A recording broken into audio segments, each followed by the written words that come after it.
Welcome back to Let's Play Kirby's Dream Course. In the previous episode, we went through Course 2 and therein visited outer space without ever leaving the confines of this flying fortress, somehow. Finished just short of a gold medal, but we can work with that. In fact, we don't actually need to get any gold medals to unlock everything we need to unlock in this game. You just need silver or better. And so, in this episode, we're going to be taking on, predictably enough, Course 3. And if you can see by the score requirements for the medals here, things are going to get even more complicated from here on out. So we have two enemies next to a Wispy here. Interesting little demo reminding the player that Kirby can curve shots, or maybe pointing out the fact that Kirby can, if the player didn't see that in the tutorial. So we got some returning music, a new backdrop. We got a very complicated looking hole here, but don't worry, even though it may look big and intimidating, there's a method to the madness. In fact, you can actually finish this hole in 2 strokes, and doing so is going to involve taking advantage of this new obstacle here, called, got a couple names for them, I do, bounce panels, or bouncers for short. Essentially, they function kind of like trampolines.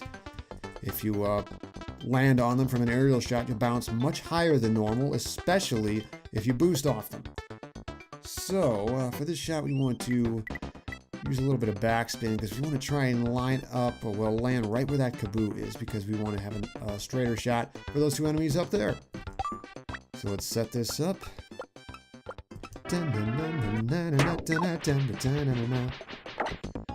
Okay, don't boost here. This could be a little dicey. We can manage, I think. So we want max topspin for this next shot. Yes, it does look like we'll miss the mark, but you see, we got that bouncer there. Keep that in mind. So if we time this just right, if we use max topspin, use a little, well, that didn't go as planned. Let's see if we boost here. Maybe we can still get up. Yes, we can. Wow. And so now we just slide back.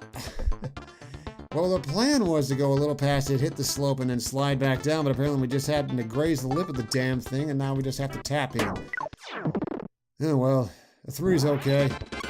It'll do for this hole. Look at that backdrop back there. It's very nice looking. It looks a lot like a World 1 kind of setting, even though this is World 3, technically.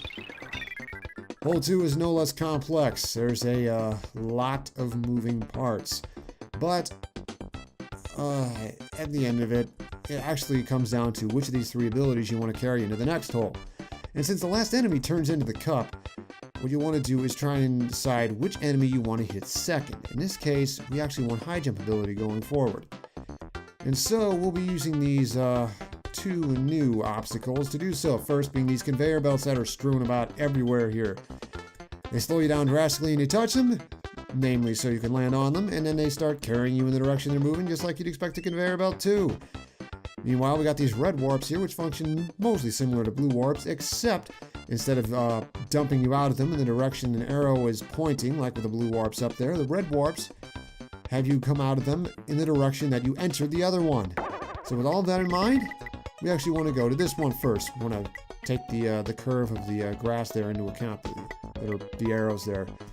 So we want just a little under full power here. And it'll curve us just enough till we hit this conveyor belt. Hit this warp. Land there. And we keep moving. Conveyor belts make this, it's like this little noise they make, it gets in your head. It's just like, it's an earworm, I tell you. And so we land by this parasol here, use it to hit the brakes.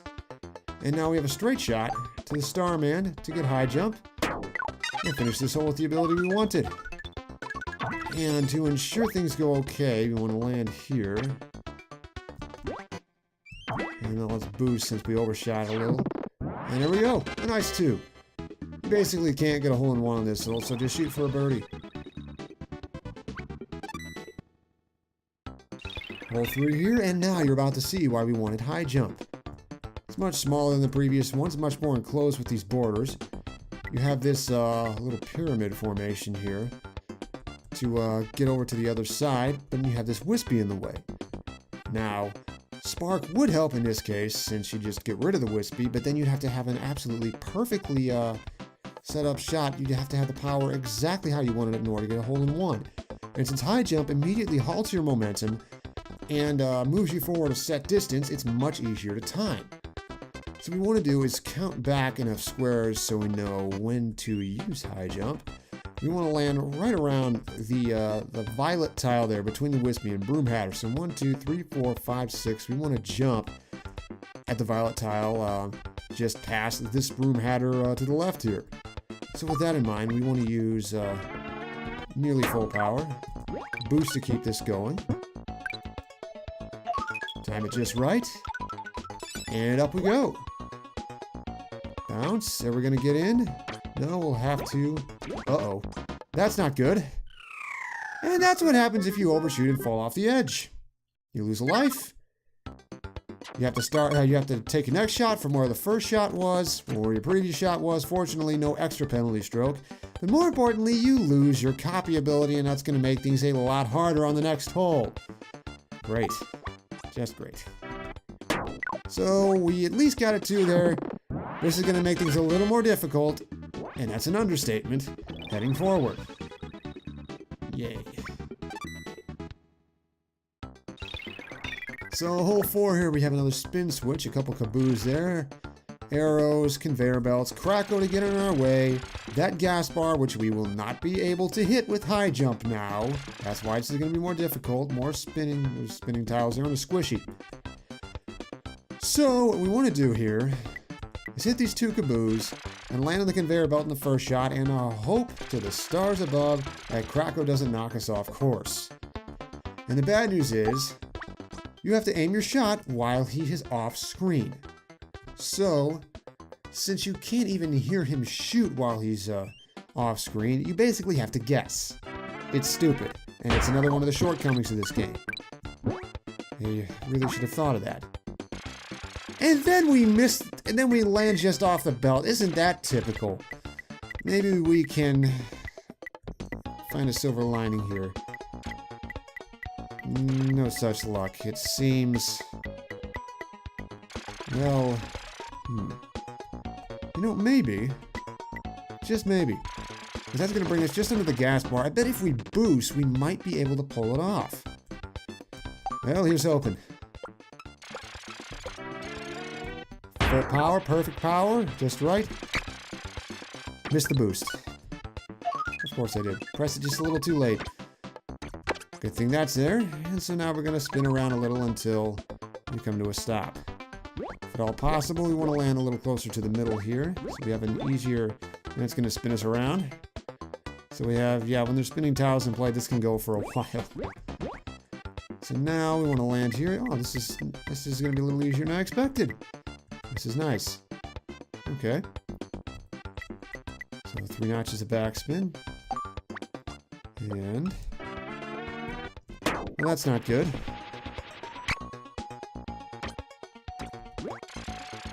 Yeah. Oh, we just barely got in. Wow, that was close. That almost turned into our first 4. Oh, keep that streak going. That's nice. And so, hole 5 already, and we have a new enemy here. These Rockies are glowing. Yeah, Rocky is what they're called. They're fairly common in Kirby games if you've never played one before. And the glowing means we have a new copy ability in play, Stone. And so before we manage these 3 right here, if you press the select button at any point while you're in the middle of the hole, you'll actually get a view of the scorecard. You'll get to see how well you've done on the hole so far, as well as how well the previous best score was. You see Meta Knight here got a 22. So far, we're upstaging him a bit. Actually, yeah, we're actually a stroke under where he was. So, what we want to do here is set this up to hit the first 2 Rockies. You see, because stone will normally stop you in place and make you plummet immediately, because that's what rocks do, but if you use stone on a slope, you'll slowly slide down it, because, you know, gravity's a thing. And so that'll get us down to this 3rd Rocky. Now, this final shot's going to be a little more complicated. You see, we want to skip across the water here, and then line ourselves up so we hit the Broom Hatter, and then curve toward the squishy. So we want to take a grounded shot because if you do an aerial shot and land in the water, you will fall in no matter how much spin you have. You'll have to be spinning already as you hit the before you hit the water. So we want to do this. Boost whenever possible. Come on. Come on. Are we going to get there? We're going to get there. We're going to fall just short. Yeah, that can happen. So we'll just take the 3 and head onward. It's alright. No holes in one yet on this trip through the trip. Come on, I can come up with better words than that on our play through this course. But this hole's going to offer a fine opportunity. We got a Kaboo back here with a Wispy. Holding point, I guess. Broom Hatter, a gas bar up here, more of these air vents, a squishy, and a slope to fall back on. This is another one of those holes where you can shoot in a straight line. See, what we want to do is we want to start off by aiming straight for this Kaboo and the Wispy past him. Because we'll bounce straight off the Wispy at exactly the same angle we hit him. Come up to the air vent. We'll head over the gas bar, unfortunately, but we're going to do is hit this slope, hit the squishy. And you know how I said stone makes you plummet straight down? That includes if you're in the air. Actually, I probably didn't even need to do that. But hey, a hole-in-one is a hole-in-one. And we got that extra life back that we lost so carelessly on hole 3. There's that 1 in that star. And so we have another new enemy. Those of you who've played some Kirby games, this might be familiar to you, although they don't usually have a mouth. That's a chili, and that gives you the freeze ability. I know you're thinking, wait a minute, shouldn't that give you ice? But ice and freeze were actually 2 different things. In the very early Kirby games, prior to Superstar, they were merged at one point. And yeah, so we have quite the setup here. A lot of water, 3 Kaboos here. But fortunately, freeze, or ice, if you want to call it that, either one works, is going to help us get to them. We want to use full power, boost whenever possible, boost off the border, immediately hit it, and freeze immediately, well, once you cross it, freezes the surface of any water you cross. And it also slows down your friction quite a bit, so didn't quite get there. That's a shame. That's bad. And it significantly slows down your the friction, so you can slows down your friction on these surfaces so that you slide much further. But since we didn't quite get over the lip of the water, we're gonna have to make a more complicated shot. As I've said before, if you try to shoot out with a grounded shot, you're gonna have the water itself fighting against you. It's not easy. An aerial shot will usually get you out fine, but it does limit your options.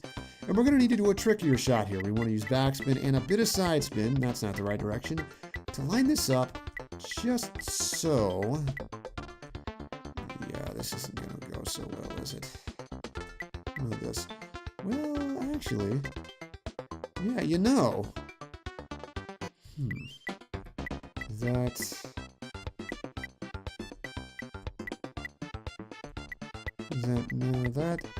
Which one is more extreme? I think that one. That one's less extreme. So if we use a shot with a little less than full power to where we clip the far end of that Kaboo, we might be able to bounce back, freeze the surface of the water, and just barely make it to that Kaboo in the middle. This is not going to be an easy shot. Don't try this at home, folks. Got it? Come on. Come on. Missed the boost. Okay, so good news is we can still work with this. Then we want 4 notches. So just a little short of it. And we're in. That could have gone better, but it's still par more or less. Meta Knight got a 3 on this one. And so we're sitting at 17 strokes going into the final hole. I don't know what my emphasis was doing there, but it was something. There's that final hole music. We got a curiously empty basin-looking thing here. There's a water switch. Down here, more of those bouncers. A Kaboo down here and a blue warp. A couple more down there. You do want to tackle this in a straight line, and those blue warps will allow you to. So our objective here is going to be to get through here refill this area with water and get down here to the blue warp with enough momentum to carry us down once we come back. That's not going to be as easy as it seems because we got to come down there and back up without hitting the edge of the slope at so much speed that we just kind of bounce off it without much momentum, and we still got to hit the switch. It's not going to be easy. It's going to be kind of finicky. So we want about 2/3 power. Come on, did we do it? We do it? I think we might have done it. Boost here off the bouncer. Roll down the slope. Get some momentum here and hit freeze. If we can just barely get enough, we can ride over the lip, slide down here, and it's all set up. We're not going to get a hole-in-one, though. The hole's not really set up to allow that. See? So we'll slide around a little more and set up a second shot. Keep in mind, this is our first case of the cup being on a slope, so you want to take that into account. You want to aim a little higher and with a little more power than you would normally. And we fall right in. That went surprisingly well. I can't tell you how many times something has gone wrong on that hole in my previous playthroughs. But we did it, and fairly well, I might add. Let's check our final score, shall we? 3, 2, 2, 3, 3, 1, 3, 2. A grand total of 19 strokes. So, unfortunately, not enough for gold, but we'll take the very respectable silver medal nonetheless. Hit it, Kirby.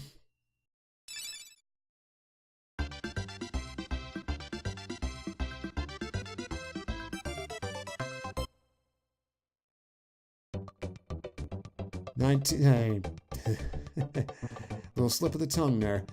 19 strokes on our first playthrough of the hole. Took Meta Knight 6 to do 22. Who's lower tier now? And so, with course 3 done, course 4 is open up to us.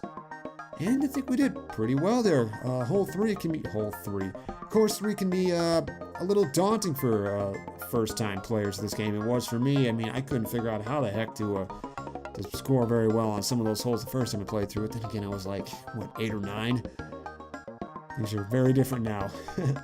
So, we still have a lot of way to go. As you can see, there's still a lot of clouds covering some courses. There's still a lot more to play through. And so, next episode, we're going to be taking on course number 4.